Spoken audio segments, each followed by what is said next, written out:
नमस्कार दोस्तों, बहुत बहुत स्वागत है आपका। अमेठी और रायबरेली का चुनाव बेहद दिलचस्प हो गया है। क्या अमेठी में स्मृति ईरानी हार की कगार पर है? इस बार अमेठी में राहुल गांधी चुनाव नहीं लड़ रहे, बल्कि वो रायबरेली से चुनाव लड़ रहे हैं। और अमेठी में स्मृति ईरानी का मुकाबला कांग्रेस के प्रत्याशी केएल शर्मा से हो रहा है, यानी किशोरीलाल शर्मा से हो रहा है। लेकिन अमेठी में स्मृति ईरानी बुरी तरीके से फंस गई हैं। स्मृति ईरानी को समझ नहीं आ रहा कि आखिर वो केएल शर्मा का मुकाबला कैसे करें। अब स्मृति के सामने अमेठी में नई मुश्किल कौन सी आ गई है, वो हम आज आपको बताएंगे। और ये भी बताएंगे कि आखिर अमेठी में स्मृति ईरानी किस तरीके से फंसी हुई हैं, उनके सामने कौन कौन सी मुश्किल आ रही है, और आखिर वो कौन कौन से फैक्टर्स हैं जो अमेठी में स्मृति ईरानी के लिए मुसीबत बढ़ा रहे हैं। दोस्तों, सबसे पहले हम आज आपको दो बयान सुनाएंगे, दो वीडियोस दिखाएंगे और उसके बाद अमेठी के समीकरणों पर बात करेंगे। वो वीडियो कहां के हैं? वो दोनों वीडियो अमेठी के हैं। अमेठी में महिपाल सिंह मकराना, जो करणी सेना के राष्ट्रीय अध्यक्ष हैं, राजस्थान के रहने वाले हैं, जिन्हें गुजरात में आपने खूब देखा। महिपाल सिंह मकराना अमेठी पहुंचे और वो वहां ठाकुर समाज के लोगों को लामबंद कर रहे हैं। उन वीडियो में साफ तौर पर दिख रहा है कि ठाकुर समाज के लोग स्मृति ईरानी के खिलाफ, भारतीय जनता पार्टी के खिलाफ वोट न देने की कसम खा रहे हैं। लेकिन आखिर ऐसा क्यों? ऐसा इसलिए क्योंकि गुजरात में जिस तरीके से राजकोट की सीट पर पुरुषोत्तम रुपाला को भारतीय जनता पार्टी ने टिकट दिया और ठाकुर समाज के इतने विरोध के बावजूद टिकट नहीं काटा, उसके बाद से अभी तक ठाकुर समाज के लोग भारतीय जनता पार्टी से गुस्से में नजर आ रहे हैं। आगे बढ़ने से पहले सबसे पहले एक एक करके हम आपको शपथ के वो वीडियो भी दिखाते हुए चलते हैं, जो ये बताते हैं कि आखिर स्मृति ईरानी अमेठी में हार की कगार पर कैसे पहुंच गई हैं। वो वीडियोज आपको दिखाते हैं। स्मृति के खिलाफ ठाकुरों की शपथ, ये एक वीडियो है जो अमेठी का है। अमेठी में ठाकुर समाज के लोग शपथ ले रहे हैं। ये महिपाल सिंह मकराना को इसमें आप देख सकते हैं। क्या शपथ ले रहे हैं, इन लोगों का क्या कहना है, पहले आप वो सुनिए। आज हम अमेठी के राजपूत अब की बार हमारे महिलाओं के मान सम्मान के लिए उस महिला के खिलाफ जिसने महिला होते हुए हमारे महिलाओं की मान को, जायज मान को, मान सम्मान को दिल्ली के दरबार में नहीं रखा, उस पार्टी के खिलाफ जिनके मुखिया ने अब तक राजपूत समाज की महिलाओं के सम्मान के लिए दो शब्द भी नहीं बोले। हम अब की बार सांसद के चुनाव में इस पार्टी को हर जगह से हराने का काम करेंगे।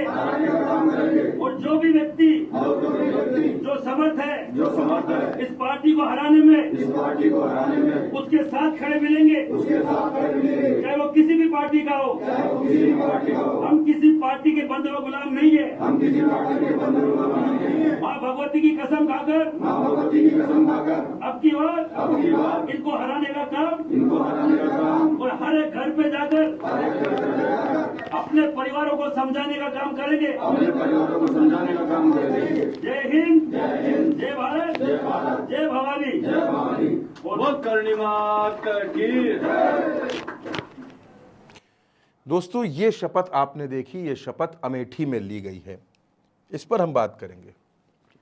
हम मां भगवती की कसम खाते हैं कि हम भारतीय जनता पार्टी की उन प्रत्याशी को वोट नहीं देंगे जिन्होंने महिला होते हुए भी महिलाओं की जायज मांग का समर्थन नहीं किया। पुरुषोत्तम रूपाला ने जो बयान दिया था वो राजपूत समाज की महिलाओं के खिलाफ था, जिसका पूरे राजपूत समाज ने विरोध किया। और अब इन लोगों का ये कहना है, शपथ लेकर ये कहना है कि ये स्मृति ईरानी को, भारतीय जनता पार्टी को अमेठी में वोट नहीं देंगे, चाहे जिस पार्टी को वोट देना पड़े, और उसे वोट देंगे जो अमेठी में स्मृति ईरानी को हरा रहा होगा। दोस्तों, सिर्फ ये एक वीडियो नहीं है, बल्कि एक और वीडियो हम आपको सुनाते हैं जो ये बताता है कि देखिए अमेठी में किस तरह से ठाकुर समाज स्मृति ईरानी से नाराज है। ये वो दूसरा वीडियो है, ये भी हम आपको सुनवाते हैं। आज इस अमेठी की धरती पर बाबा भैरवनाथ के प्रांगण में हम लोग शपथ लेते हैं हमारी बहन बेटियों की इज्जत के खिलाफ जिन जिन लोगों ने बोला है महिला होते हुए भी महिला के सम्मान में जो लोग खड़े नहीं हुए उनके खिलाफ अब की बार इस सांसद चुनाव में मुंह तोड़ जवाब दिया जाएगा, जवाब मांगा जाएगा। आप सब लोगों से मुझे ये विनती है, हर घर जाकर इसके खिलाफ आवाज बुलंद करेंगे और सबको जागरूक करेंगे। अब की बार मुंह तोड़ जवाब देने का समय आ गया है। माँ भगवती की कसम खाकर हम ये शपथ लेते हैं, अब की बार चुनाव में इस पार्टी को हराने का काम करेंगे।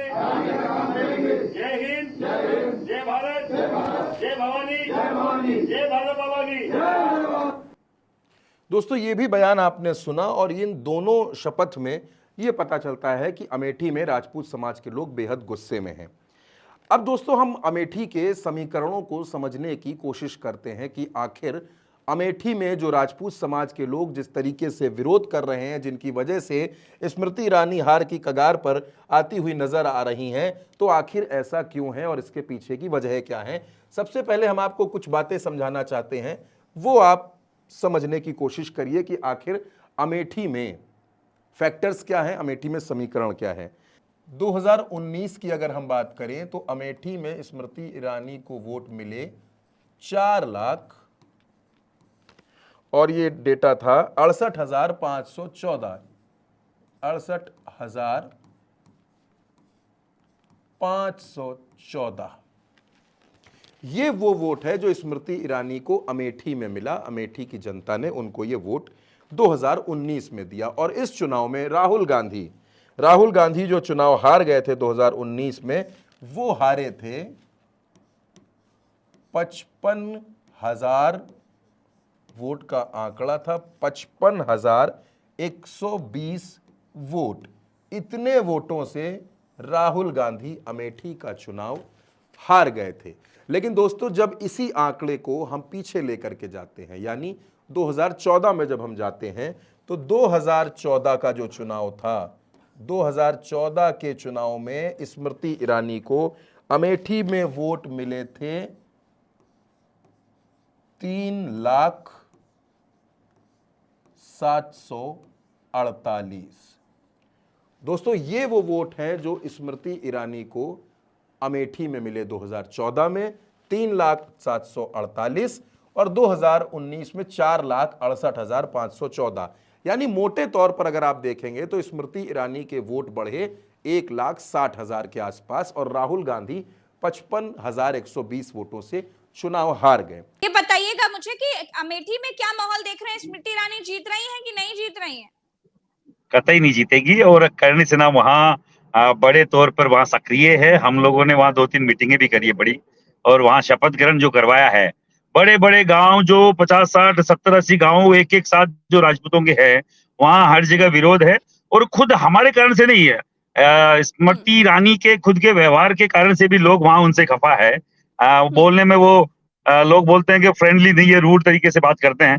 तो मैं उन बातों में तो नहीं जाता, इसलिए वहां पे स्पेशली गया था कि महिला होकर महिला के सम्मान की बात अगर वो संसद भवन में नहीं रख सकती, अपने पार्टी के सामने नहीं रख सकती, तो मुझे नहीं महिला सम्मान की बातें फिर इनके मुंह से अच्छी लगती है। एक महिला होकर महिला की बात नहीं रखेगी तो फिर किसकी बात रखेगी? सबसे बड़ी नेत्री है वो, भारतीय जनता पार्टी की सबसे बड़ी नेता है, महिला नेता है, और उसके बावजूद अगर वो महिलाओं की बात नहीं रखेगी तो हमें जाना पड़ेगा और उनको याद दिलाना पड़ेगा कि आप महिला हैं। इस शपथ का असर क्या होगा, वो समझने के लिए हम आपको अमेठी का जातीय समीकरण समझाते हैं कि अमेठी में किस जाति का कितना वोट है, कितने प्रतिशत वोट है, ताकि आपके दिमाग में यह तस्वीर साफ हो जाए कि आखिर स्मृति ईरानी अमेठी में किस तरीके से फंस गई हैं। हम आपको बताते हैं अमेठी में क्या जातीय समीकरण हैं। जातीय समीकरण, हम क्षत्रिय समाज पर भी बात करेंगे, लेकिन सबसे पहले हम आपको बताते हैं कि अमेठी में ब्राह्मण कितने हैं। ब्राह्मण समझना इसलिए भी जरूरी हो जाते हैं क्योंकि ब्राह्मण जो है ये 3 लाख के आसपास अमेठी में ब्राह्मण है, बड़ी संख्या है। और यहां पर आपको याद रखना होगा कि कांग्रेस के जो प्रत्याशी हैं यानी इंडिया के, उनका भी नाम अपने जहन में रखिएगा, केएल शर्मा। और यहां पर जो अमेठी में जो राहुल गांधी की सीट है, यहां पर जो मुस्लिम वोटर्स हैं उनकी संख्या भी कम नहीं है। मुस्लिम यहां 3,50,000।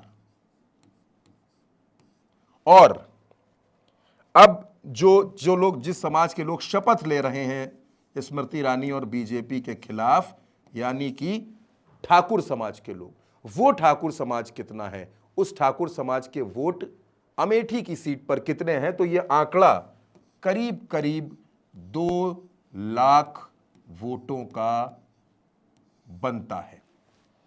अब हमने आपको यह बताया कि स्मृति ईरानी पिछला चुनाव जो जीती हैं, वो जीती हैं, उसका भी आंकड़ा आपको याद रखना होगा, 55,120।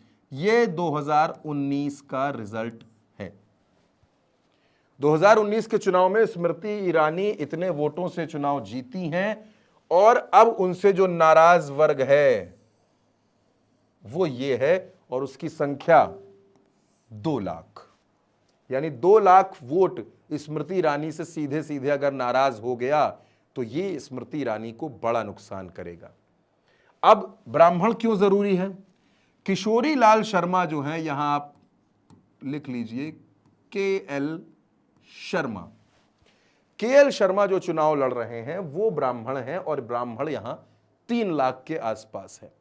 यानी कि ये 3 लाख और ये 2 लाख, ये बेहद महत्वपूर्ण है अमेठी के चुनाव में, जहां पर अब स्मृति ईरानी का विरोध ठाकुर समाज के लोगों ने शुरू कर दिया है। वो स्मृति ईरानी के खिलाफ शपथ ले रहे हैं, मां भगवती की कसम खा रहे हैं, भैरव बाबा की कसम खा रहे हैं। और ये सिर्फ एक दिन की बात नहीं है, बल्कि अमेठी के अलग अलग इलाकों में लगातार स्मृति ईरानी के खिलाफ इस तरह की शपथ खाई जा रही हैं। स्मृति ईरानी इस बात को अच्छी तरीके से जानती हैं कि अमेठी की सीट पर ब्राह्मण समाज निर्णायक भूमिका में रहता है, और आज इसीलिए अमेठी के जो चुनावी गणित है, जिस तरीके से केएल शर्मा चुनाव लड़ रहे हैं, उस गणित को प्रभावित करने के लिए रायबरेली में गृह मंत्री अमित शाह ने रैली की, और उस रैली में समाजवादी पार्टी के विधायक, ऊंचाहार के जो विधायक हैं मनोज पांडे, उन्होंने भारतीय जनता पार्टी की सदस्यता ले ली है। वो भारतीय जनता पार्टी में शामिल हो गए हैं, और ये इसलिए ताकि अमेठी में जो ब्राह्मण वोट्स हैं उन पर असर डाला जा सके, उनको अपने पाले में रखा जा सके, क्योंकि केएल शर्मा जो हैं इंडिया गठबंधन के प्रत्याशी, ये ब्राह्मण हैं।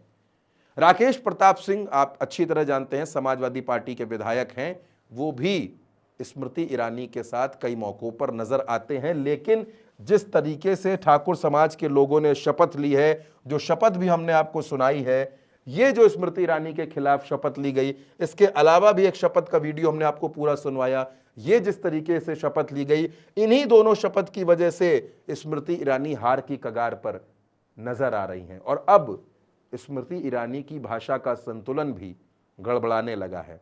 असल में स्मृति ईरानी की पूरी पहचान ये थी कि वो राहुल गांधी के खिलाफ चुनाव लड़ती हैं, लेकिन अब कांग्रेस ने मास्टर स्ट्रोक